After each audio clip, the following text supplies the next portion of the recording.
Mazagon dock के numbers आए वीरू, और देखिए ये नंबर्स आपको बता रहे हैं इन स्टॉक्स में रैली इतनी क्यों हो रही है।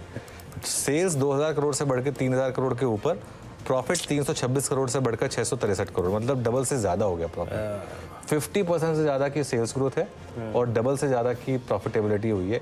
तो क्लियरली ये जो रैली है PSUs की, ये हवा में नहीं है, ये नंबर्स के ऊपर बैक्ड है और ये फंडामेंटल रैली है एक ये। और इसके लिए देखिए आज एक वीक मार्केट में भी ये स्टॉक एज इट इज टिका हुआ है। इसका इंटरडे देखिए 8% ऊपर अब इस समय ये स्टॉक आपको काम करता हुआ दिखाई देगा। गजब नंबर्स हैं मेरे ख्याल से इस अर्निंग सीजन में अब तक शायद सबसे शानदार अर्निंग्स में से एक होगा, क्योंकि इतनी बड़ी बीट टॉप में, इतनी बड़ी जंप टॉप लाइन में और डबलिंग से भी ज़्यादा बॉटम लाइन में। अब लोग कहते हैं महंगा हो गया, बिल्कुल महंगा हो गया, लेकिन नंबर्स भी उस हिसाब से डिलीवर कर रहा है। बिल्कुल, क्या नंबर्स हैं। और याद रखिएगा ये अगर यहाँ पे क्लोज होता है तो ये इसकी ऑल टाइम हाई ट्रेजेक्टरी होगी।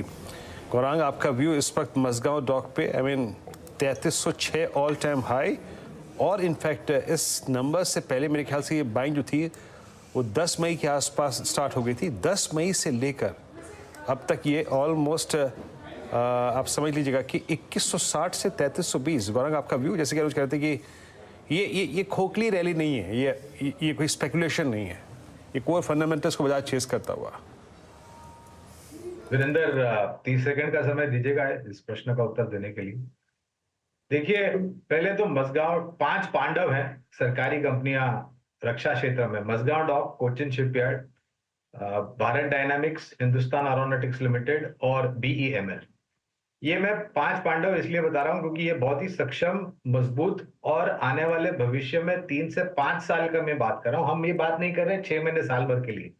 जिस प्रकार की इनकी ऑर्डर बुक है, जिस प्रकार से सभी कंपनियों की मैनेजमेंट ने टिप्पणियां दी हैं भविष्य के कारोबार को लेकर के, सिर्फ स्थानीय मार्केट में नहीं वीरेंद्र, लेकिन विदेशों में भी, और भारतीय नौसेना को लेकर के कोचिन शिपयार्ड, मज़गांव डॉक और L&T जिस प्रकार से कामकाज कर रही है, हमारा मानना है कि बहुत बड़े बड़े ऑर्डर्स ऑलरेडी इनके पास हैं और भविष्य में आते रहेंगे। और ये अगर आपको कहीं और नहीं देखना है तो मेरे ख्याल से ये बाहुबली को देख लीजिए, बस इतना ही काफी।